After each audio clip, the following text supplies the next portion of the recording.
Hey everybody, this is John from /bash, and today I am bringing you another Entitled Parents Reddit video. If you are new to the channel, then subscribe and ring that notifications bell so you don't miss out on the fun. In our first story, an entitled father thinks he can just drop his kid off at the airport. He is a busy guy. Let's jump right in. Back when I used to work at an airport, I often dealt with kids traveling without parents. This was a paid service called Unaccompanied Minors, available to everyone under 18, but mandatory to kids under the age of 12 who traveled alone. The rule is that the parent or guardian, or whoever escorts the kids, has to stay at the airport until the plane is in the air. For the sake of clarity, I'll just refer to them all as parents from this point. This was in case the flight was cancelled, because the paid service did not cover anyone staying with the kid until the next flight.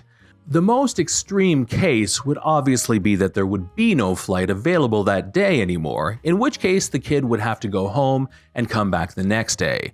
Obviously, most parents were fine with going to the gate with their kids and staying until the very last minute. In all my years, I only had trouble with one entitled dad. He came to the business counter with his child, which was already a big no-no, as checking in unsupervised kids takes longer than average, and the business counter was, well, supposed to be a fast lane for business class and high-tier passengers.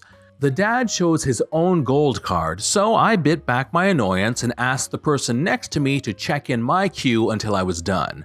I gave the dad all the forms he had to fill, which already annoyed him. The kid was obviously under 10 and seemed very sweet. She looked relaxed, and I guessed she had done this plenty of times. Over the years, you learn to spot the ones who were not accustomed to traveling alone. The dad gave me back the forms and asked, "So where do I leave her?" I got a bit confused but told him, like always, that he had to stay at the airport until the plane was in the air. What? No, I paid for her to be accompanied. Well, yeah, from the gate to the plane and from the plane to arrivals. I have a meeting in a town 3 hours away. I can't stay with her. Sir, what if the flight is canceled? We'll have to call you back. She'd stay here with you, wouldn't she? That's not a possibility. Sir, you agree to the terms when you pay. I didn't pay for this. Her mother did, and she told me I could just leave the kid with you. At this point, the kid started crying. Daddy, please come with me. Don't start. You like flying, don't you? Mom always comes with me. I don't care. I don't have the time. I want to speak to your manager.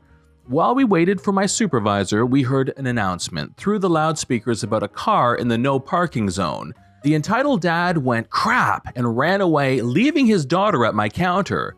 She started crying in earnest, and I panicked that the dad was taking this opportunity to bail. My supervisor came, we closed my counter completely, the queue was almost empty at this point, and took the kid aside to talk over our options, hoping that the dad would come back. After 5 minutes and no dad later, we tried to call him. His number was on the papers he signed. No answer. Then we tried the mom, whose contact info was also on the papers. She said she'd call the dad and asked if there was any way we could take the kid to the gate if he didn't appear, if she promised she'd be there in about 30 minutes. We told her that there was still plenty of time before the flight left, and they could skip the security queue so we could make a little exception and wait for her at the check-in with the kid, but that we wouldn't let the kid go to the gate without a parent.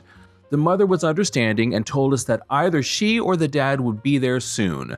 A few minutes later, the dad did come back, arguing over the phone with who we assumed was the mom. He yanked the daughter by her arm and took her through security. We felt bad but thought that was that. Nope. I went back to my counter to finish the check-in and then got a call from the gate telling me that the dad had left the kid with them. Obviously, there's a lot to do before a flight leaves, so they couldn't really look after her, and they asked if I could try to see him and tell him to come back. I didn't manage to spot him, and my supervisor told me to go sit with the kid while she again called the mom. My shift was about to end, so I didn't have to hurry anywhere except home, and I agreed to work a little overtime. The kid was in tears, and my shift manager had to get involved, while my supervisor called the mom. The shift manager called the airline asking if we can allow the kid on the flight if there's no parent present when the flight leaves. We were a ground handling company and did not directly work for any airline. They told us straight up no. Fortunately, I then got a call from my supervisor telling me that the mom had arrived. To make things easier at the security, me and the kid went back to check in. The mom signed new forms and escorted the kid through security again. The kid made the flight fine and it left on time. The mom was so embarrassed about the whole incident, but didn't really stay to explain the dad's behavior, and well, it wasn't really our business anymore. She did say this was the first and last time the dad would ever escort the kid and thanked us for doing all we could. She was obviously upset and overwhelmed, but we're not a country where we share more than we have to, so it was not surprising that she just left after the thank you. I had to stay a while longer to write an incident report and got home absolutely exhausted. Edit. Anyways, I wanted to clear something out just in case. We didn't call the authorities right away because we got hold of the mom. If we had not been able to contact anybody within 10 or so minutes, or if the mom had not arrived when she said she would, then of course we would have. I don't know what my manager and the mom talked about during the time it took for me and the kid to come back from the gate to check in, but I was told the matter is settled for now, and the mom even told the kid it's okay if she wants to stay home. They would have lost the price of the ticket. I don't want to put any blame on my manager or supervisor. They were and are amazing people, and they had been the ones to actually talk to the mom, and I'm sure they made the right decision. All I heard the mom say was thank you, and this is the first and last time he'll ever escort her to the airport. Please don't think we were just like, nah, she'll be fine with that monster. And no, the gate would not have boarded the child if the parents were not there. The call to the airline was made to confirm what we already knew in case the parents wanted to complain. In this industry, companies tend to cover their own butts from legal liability the best they can. Hence, the rules about parents staying at the airport until the plane leaves. Story 2. An entitled dad threatens the wrong grandparent. In spite of being full-grown and having a family of my own, the scars of growing up with an entitled father still rear their ugly head every once in a while. This particular event was one that, in all likelihood, saved my life.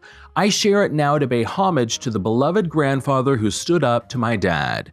This happened many years ago, but it was monumental enough to stay with me forever.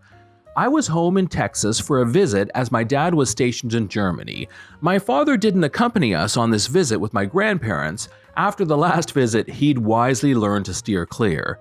So by this point, I was 15 and started to suffer emotional problems due to the abuse that my dad was heaping on me. I was withdrawn, my hair was starting to fall out, and I had constant panic attacks. My sweet grandparents could see that I wasn't well. I'd been abused pretty much my whole life, and secrecy and denial were embedded in my psyche.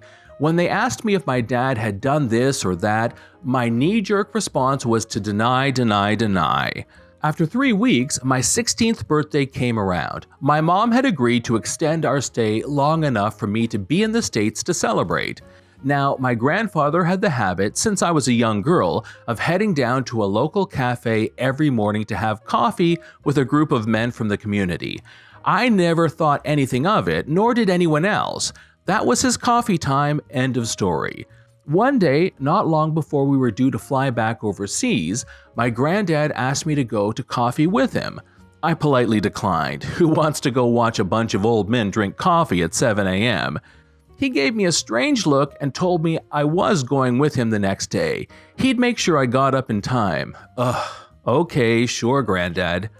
I got to the cafe and it was exactly what I pictured. About 7 old men, some in suits and some in coveralls. Granddad grabbed my elbow and guided me to a table with a well-dressed, imposing-looking man. As soon as we sat down, he looked at me with the kindest eyes I've ever seen from a stranger. We spent about 20 minutes talking, mostly about my life in Germany. I went home and thought nothing more about it. My birthday was 4 days later, then it was time to start getting ready to go back. My grandfather took me out the next day to get a new pair of shoes, but I was shocked when he pulled up to the courthouse. He turned to me and asked point blank if I really wanted to go back. I said I didn't, but really had no choice. He replied, "What if it was your choice?" I said again that I didn't have a choice. I was terribly frightened of my father's wrath. With that, he opened my car door and guided me into the courthouse. We ended up in an office and a judge walked in, the same man I spoke to at the cafe. I was stunned, but he and my granddad had been friends for years. So, young lady, I understand from your grandfather that you wish to be emancipated. Now, I didn't have the first clue what that word meant, but I knew that if my granddad said I did, I should agree. I nodded and the two of them started talking a mile a minute. They'd look at me now and then, and all I did was nod. I knew something big was happening, though I didn't understand what. When we left, Granddad told me not to say a word to anyone, especially not my mom or brother.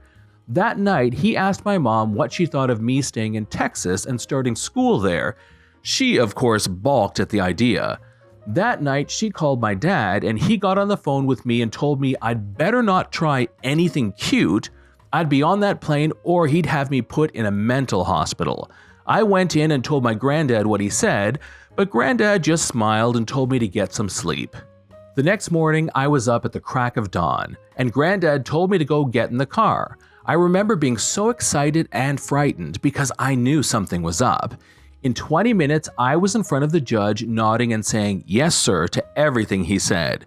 We walked out and Granddad told me I was going to be very brave and trust him to tell me what to do.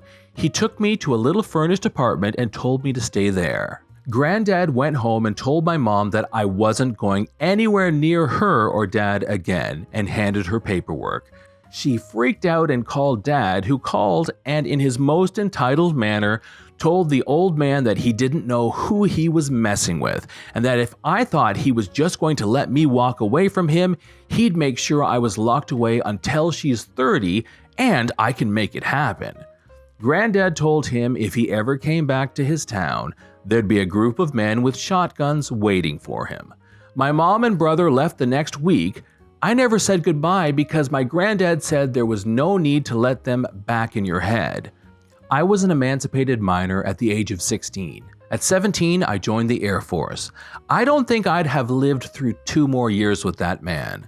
I miss my granddad so much, but I hope he died proud of what he'd done for me and who I became.